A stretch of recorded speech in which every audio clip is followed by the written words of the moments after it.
Hi, my name is Amy and I am back again with another fun and easy tutorial. Today I'm going to show you how to make this Tic Tac Toe game board, I guess. It's made out of fabric. You may have seen my other videos. If you haven't, you should check them out. One of them is on how to make a crayon jacket and the other one is how to make a reversible headband. Both are very easy, make great gifts, and fun to do. With this one, I really like it because I think it travels and keeps those kiddos busy really nicely. They can either play it in the back seat of the car or while they're waiting for their food to come at a restaurant, and it's real easy. All they have to do is use something simple like a button or a coin, something that you can have 10 of to do place markers for their X's and O's. And a cool feature about it is, one, it's completely washable. If it gets spilled on or anything, you can toss it in the wash and totally reuse it, look brand new, ready to go. And also it's made with a pocket in the back that is like one of those old style sandwich bags, the full top sandwich bag type deal, where you're just going to open it right up like that, drop all of your playing pieces in there, your X's and O's if you will, and then fold it back and they're not going to fall out. The one I'm going to show you today is going to have a piece of ribbon that will, when you fold it over, you're going to tie it shut and keep it shut, but that's not even really necessary, but I think it looks fun. Today I'm going to show you how to make one using some fun Halloween print, and I'm planning to toss these in a bunch of Halloween goodie bags. So let's get started. Basically what you're going to need is basic sewing supplies. So you're going to need a sewing machine, an iron and an ironing board. You're also going to need things like a ruler, some scissors, straight pins, and tailor's chalk. So we'll go ahead and get started. First, what you need to do is iron your, well, actually, you're going to need to gather supplies. I'm sorry. You need a 6-inch by 6-inch square piece of fabric that, maybe a print, something that's fun that your child might like. Also, a piece of 6-inch by 6-inch fusible interfacing.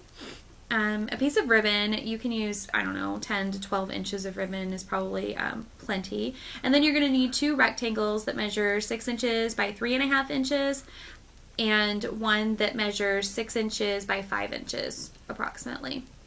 Okay, what you need to do is go ahead and fuse your interfacing to your main fabric, and just using your iron and following manufacturer's instructions on the interfacing that you choose. I use a fairly lightweight yet still stiff interfacing because I think it holds up nicely for those games. And then what you want to do is you're going to mark every 2 inches your lines to make your tic-tac-toe grid. So 2 and 2 on all 4 sides. You'll just do that, 2 and 2. And so on, and I've already pre-marked mine, so I'm going to go ahead and connect the lines to make the grid. And I'm using tailor's chalk. You can use regular chalk or a disappearing ink that you might use for quilting, and mark out the lines because you're going to sew directly over these lines. And one more. Make sure I get them straight. You can use a straight stitch. I sometimes like to use a zigzag stitch, which is what I think I'm going to do today because I think it makes it a little bit fun. But that's totally your call. So I'm going to set my machine up, and all you have to do is, as you can see, I've gone ahead and drawn my grid, just a regular tic-tac-toe, very basic, and I'm going to sew directly over those lines. I'm using a contrasting thread, which is what you want to use because you want it to stand out so that those kiddos can see those lines to play tic-tac-toe. I'm using orange because it looks great with my black fabric, and here I go.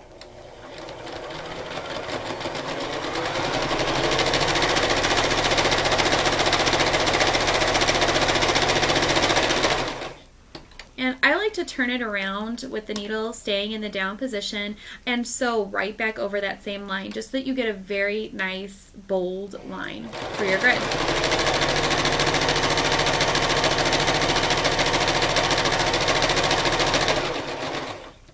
Then I'm not going to trim my threads each time I change, but I'm going to go to the very next line.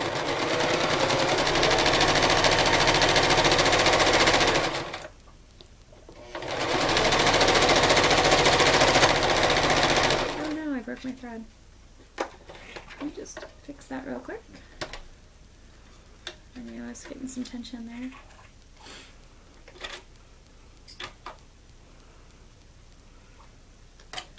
Mishaps that come about. Sometimes I sew so much, and I have an Etsy shop, and it's pretty successful, and I'm very, very busy sewing in there most of the time, that sometimes I do this stuff mindlessly and don't remember to check out what's going on. Alright, so I'm just going to start right back up where I left off. Sorry for that.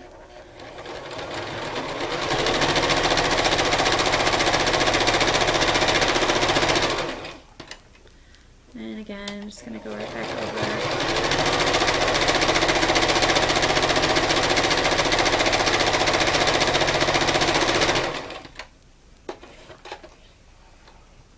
I'm going to trim my threads because I'm going to go to the other side now.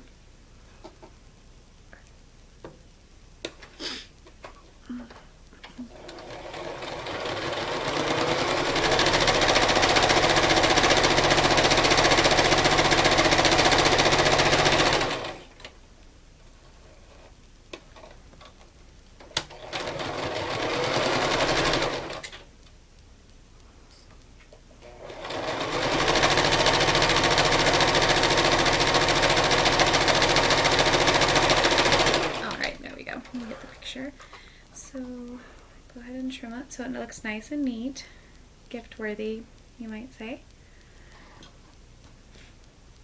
And next, all you want to do is, you can see I've got all of my grids sewn down, so very easy. You don't have to do two, like you can see I did 2 rows on this one, but I didn't on this side. It doesn't matter. If you use a tight enough stitch on your zigzag, it's going to be bolder anyhow. So yeah, that's my playing board, essentially. And then next what you'll want to do is you're going to want to finish one of the 6-inch sides of each of your rectangles. You can use a zigzag stitch. I usually use a serger. You can even hem it. I'm going to go ahead and just use my zigzag stitch since I have my sewing machine set up and ready to go. Widen a little bit.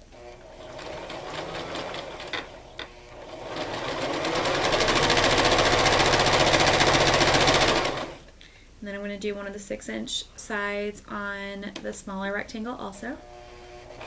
This will just keep it from fraying.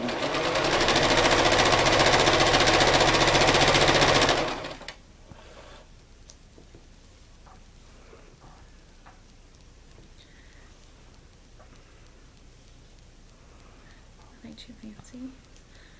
And then what you'll want to do is, it's pretty easy from here. You're going to sandwich your ribbon inside of your Tic Tac board, your Tic Tac Toe board if you'd like to have that ribbon. If not, no big deal. It just kind of, I don't know, adds to it just a bit, and then keeps it from getting too unruly inside of your bag or purse. I'm going to pin it because I can see that this ribbon is a little bit long and I don't want to get it caught in one of the seams. So just pin it right here, and then we'll pin it right in the middle so that I don't risk getting that caught in one of my seams. On the other side. Okay. And then all you have to do is line up your 6-inch bottom seam and your 6-inch top seam, overlapping that middle, those finished portions that you did, and then pin them all in place. So pin it on all sides so that you don't have any shifting when you take it to the machine. And that's irritating, to say the least, when you get done with a project and you notice that all of your fabric shifted and one of your seams is wide open, and that's no fun. Okay, so now I'm going to take this one and make sure that your finished seams are towards the fabric, not the edge, because that's going to be all captured when you sew around the perimeter. It's very much like making a pillow sham. If you've ever made a pillow sham, it's very easy, and that's essentially what you're doing, only on a very small scale and much more fun.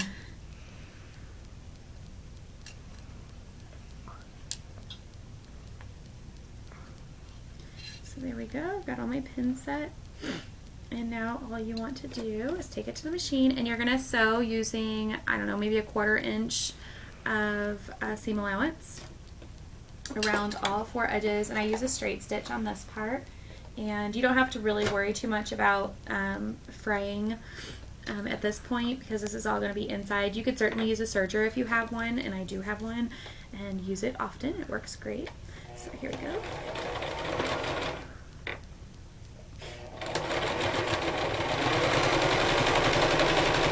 Careful not to hit those pins with your sewing needle. When you get to a corner, just make sure you leave the needle in the down position and turn it.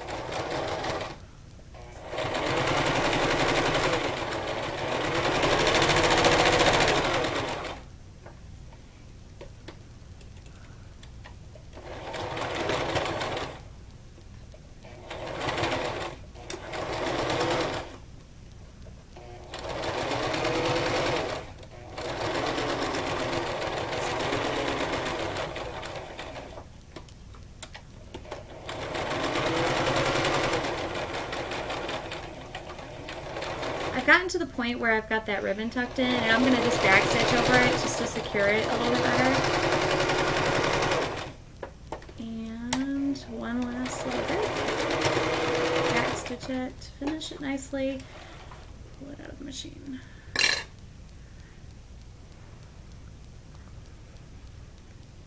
Alright. That's pretty much it. All you really want to do now is, I like to clip the corners just a bit, being very careful not to get too close to your thread, because what it'll do is when we turn it right sides out, it's going to give you a nice crisp corner. It's not necessary, it's just something I like to do just to add a little bit of a professional touch to it. And here we go. Turn it out.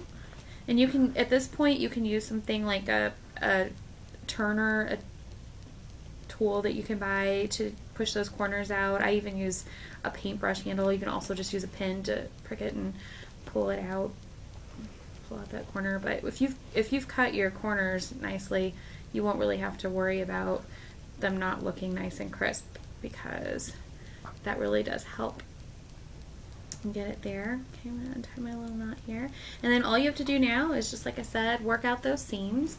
Now's a good time. You could use the blunt end of a pencil, something like that, or a pen. And then give it a good press at the ironing board. And then, like I said, all you have to do now is you can put your little pieces in there. Did I put all of mine in here? I sure did.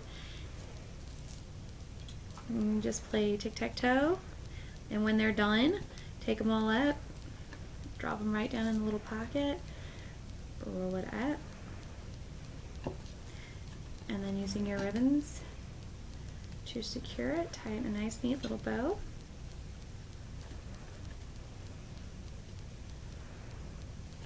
Drop it down in a bag, and you're ready to go. That's it. Thank you for watching. Bye.